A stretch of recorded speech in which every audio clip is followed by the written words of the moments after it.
Hello friends and my dear students, welcome to the channel pharmacy classes by doctor K साहब।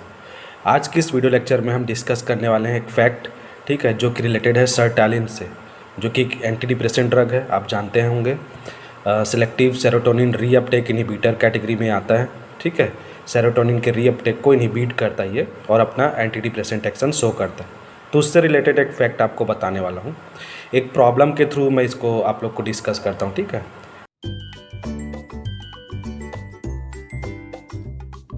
तो एक businessman रहता है, around 35 to 36 उसका एज रहता है, ठीक है। वो बिज़नेस में बहुत ज़्यादा उसका मतलब हैंड रहता है, बहुत दिमाग चलता है बिज़नेस पे।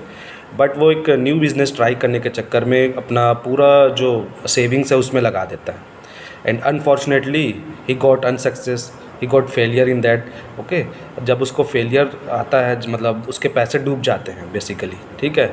तो फिर बहुत ज़्यादा लॉस होता है। दिन भर ये सोचता रहता है कि मैंने इस पर क्यों लगाया। धीरे धीरे धीरे उसको नींद नहीं आता, ज़्यादा सोचने से हमें नींद नहीं आता, भूख भी नहीं लगता उसका। ऑलमोस्ट उसका कंपनी बंद हो चुका रहता है, सारे एम्प्लॉय दूसरे जगह ज्वाइन कर लिए रहते हैं।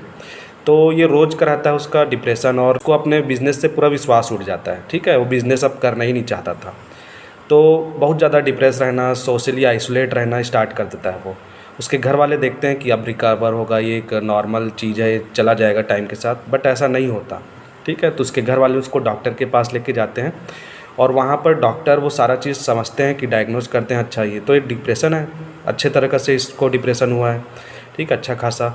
तो उसको सर्टैलिन जो ड्रग है एंटी डिप्रेसेंट SSRI, उसको प्रिस्क्राइब करते हैं और 50 mg प्रिस्क्राइब करते हैं ट्वाइस अ डे, ठीक है। मतलब एक दिन में वो 100 mg लेता है। तो जब थेरेपी स्टार्ट होता है तो वो देखता है कि ठीक है इम्प्रूवमेंट हो रहा है, लेकिन बहुत कम हो रहा है। लेकिन धीरे धीरे धीरे 1 हफ्ते बीत जाते हैं और कोई इम्प्रूवमेंट नहीं होता, बल्कि इसके बजाय उसको नौसिया होने लगता है और ज़्यादा अनकम्फर्ट, रेस्टलेसनेस फील करने लगता है, वो हेडेक होता है, बेचैनी और ज़्यादा बढ़ जाता है। तो उसके घर वाले सोचते हैं यार हमने तो डॉक्टर के पास लेके गया था, ये ऐसे और तो ये तो गड़बड़ हो रहा है, डॉक्टर चेंज करना चाहिए हमें, ठीक है। दूसरे डॉक्टर के पास वो लेके जाना चाहते हैं। तो जब वो दूसरे डॉक्टर के पास उसको लेके जाते हैं तो वो यही पूछते हैं कि सर मैंने ऐसा ऐसा ट्रीटमेंट कराया था। उसके घर वाले भी साथ में रहते हैं।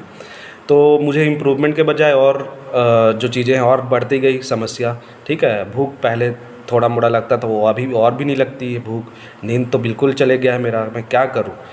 देखिए आप कोई मेडिकेशन में गलती हुआ है क्या, या फिर उस डॉक्टर की कोई गलती है क्या, वो सारा चीज़ देखते हैं, ठीक है। प्रिस्क्रिप्शन देखते हैं, उन लोग दवाई का जो रहता है स्ट्रिप वो भी लेके जा रहते हैं सर्टैलिन का, वो सारा चीज़ वो देखते हैं डॉक्टर। तो जब डॉक्टर देखते हैं तो आप बताइए कि क्या उन्होंने डायग्नोस किया हुआ, या फिर आप ये सब सिम्टम से कोई ड्रग सजेस्ट कर सकते हैं क्या उस पेशेंट को, कि हो सकता है सर्टैलिन की जगह और कोई ड्रग, या फिर पेशेंट का जो कंडीशन था वो डिप्रेशन नहीं था, ऐसा कुछ आपके मन में आ रहा हो तो आप सजेस्ट कर सकते हैं कमेंट करके।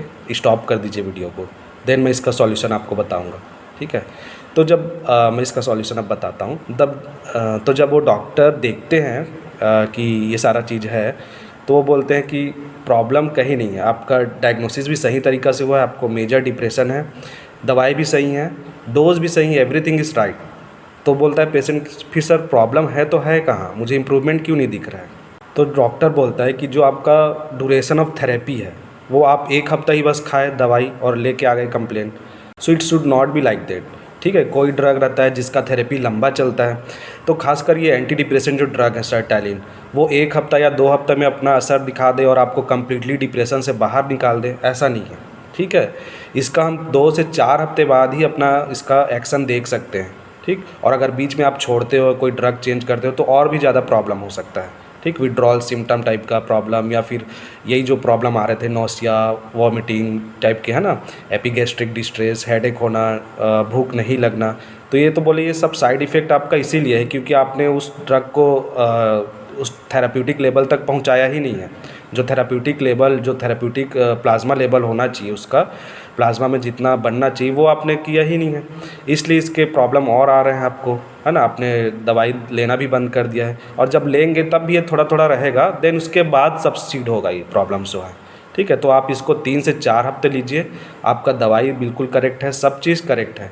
तो जाके उसके फैमिली मेम्बर्स फिर वो जो ब्लेम करते हैं डॉक्टर, फर्स्ट वाले डॉक्टर को, देन उसके पास फिर से जाते हैं और फिर सारा चीज़ बताते हैं कि सर ऐसा ऐसा था, हमने दूसरे डॉक्टर के पास गया था लेकिन आपका ही दवाई सही था। तो कंक्लूज़न क्या निकलता है इस कहानी से जो मैंने आपको बताया? कंक्लूज़न यही निकलता है कि कभी कभी हम थेरेपी से बहुत जल्दी इलाज का उम्मीद कर लेते हैं कि जल्दी इलाज हो जाए हमारा, जैसे कि गए और 2-3 दिन में ही ठीक हो जाएं। तो ऐसा नहीं रहता, क्योंकि डिप्रेशन धीरे धीरे करके आता है तो धीरे धीरे करके जाएगा भी, ठीक है।